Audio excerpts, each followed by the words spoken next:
Hello fellow racers, we are now in the Baku City circuit in Azerbaijan. The 6-kilometer anti-clockwise track is one of the longest tracks in the Formula 1 calendar and has a total of 20 turns, 12 to the left and 8 to the right. Baku is one of the newest street circuits on the Formula 1 calendar, joining the ranks of Monaco, Melbourne, Singapore and Jeddah. The first Grand Prix in Baku was held in 2016 as the European Grand Prix, and that was followed by the inaugural Grand Prix in Azerbaijan in 2017, which has witnessed one of the biggest upsets of the season, having Ricciardo winning out from Valtteri Bottas and the Williams of Lance Stroll, while Lewis Hamilton and Sebastian Vettel engaged in some argy-bargy behind the safety car. The latest 2021 Grand Prix also provided us with some spectacular tussles, with Max Verstappen crashing out due to the hard Ferrari tyre puncture on the main straight, and Lewis Hamilton overheating the brakes at the race standing restart, which let the second Red Bull driver of Sergio Perez clinch his maiden win with the Honda-powered engine team, and his good streak of good results in such a street track. The strategy of Baku City circuit may be various, where a combination of 1 to 2 stop strategies between all ranges of tyres may be applied. In the 2021 Azerbaijan Grand Prix, the medium to hard tyre strategy was the only feasible strategy, as the track showed higher level of degradation into the Pirelli tyres than expected. The lap record is held by Charles Leclerc, done on the prancing horse of Ferrari back in 2019. So we are going to explain the hot lap of the Azerbaijan Grand Prix. It is one of the longest tracks, so better get going with this lap. So you are going to know that I'm going to take the longest possible distance when it comes to the track, so that I start the lap with the highest top speed possible, and hence having an advantage when it comes to the delta. So we have turned on the DRS. We are going to stay at the widest part of the circuit, going into turn 1, braking at the 100-meter mark, touching the apex, going the furthest away from the track, and then we're going to brake at the 75-meter mark, going into turn 2, again keeping the widest part of the track and getting the most speed out of the exit, turning on the DRS, going this long straight and braking at the 100-meter mark, again touching the apex into turn 3, and now we have a sequence of 90 left and right handers. We are going to try to obtain the highest speed possible and getting the flow going. This is one of the hardest turns, so maybe we can explain this in a little bit more detail.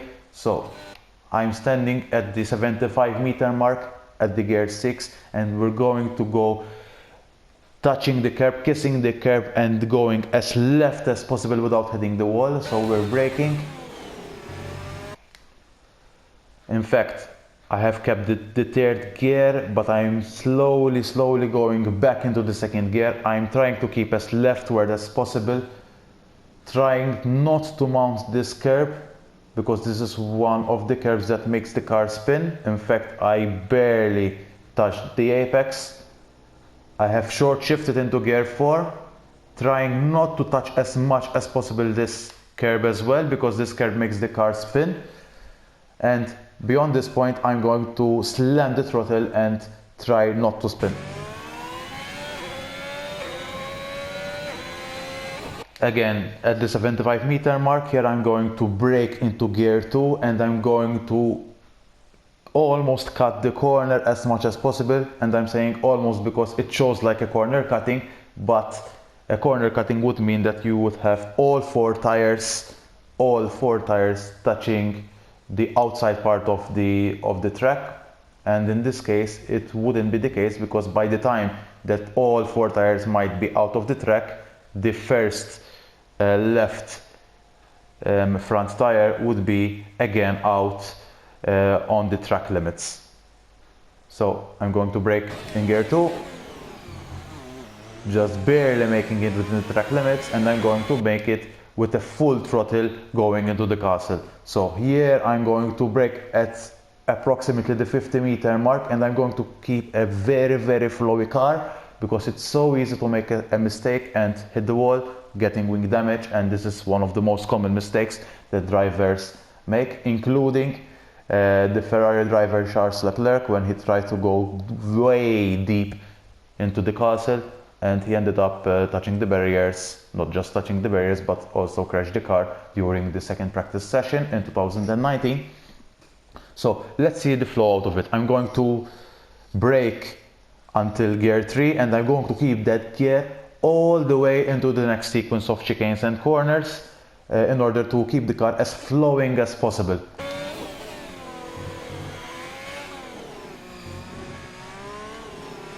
Beyond this point, I'm going to go into gear 4, slam the throttle, and go until the next couple of corners. This is one of the hardest corners as well, so at the 75 meter mark I'm going to brake until gear 2. I'm going to try to just touch a little bit the curb, because the curb makes the car jump a little bit, so it loses a lot of performance if you mount the curb. And by only touching the curb, it would mean that the car would slide a little bit, but gets that rotation you need out of this 90 plus, I think it's below 90 degree turn. It's one of the hardest turns as well, because this is a downhill turn, so the car would be more veered into the wall rather than getting the turn right. But this way we are going to brake until gear 2, just touch that curb, getting the turn that we need, and again we're going to short shift in gear 4 and try to slam the throttle as early as possible in order to get that level of grip and speed going into the following turn. In fact, the car was going to wobble a little bit. This is one of the last corners. Beyond this, we will be accelerating until the end. However, we will need to be very, very cautious. In fact, you are going to see a little bit of a mistake here, because the car wobbled a little bit when going out of this turn. But the plan is to go down into gear 3 and instantly going back into gear 4, gear 5, short shifting, planting that throttle without making the car spin, and try to use as much of the track as possible. This was not a very, very successful attempt, although I was still gaining from my time. But it's still a very, very hard corner. It seems not so hard, but if you don't get it right, the car would have chronic understeer, and the more you would like to plant the throttle as early as possible, the car would become more and more nervous to spin. So it is like a trade-off between getting the right gears out of that exit, because of course if you have an earlier throttle, it would mean that you would have a higher top speed by the end of the lap. But it is a little bit of a trade-off, so one needs to be maximizing out of both having the best traction and getting the early throttle as much as possible.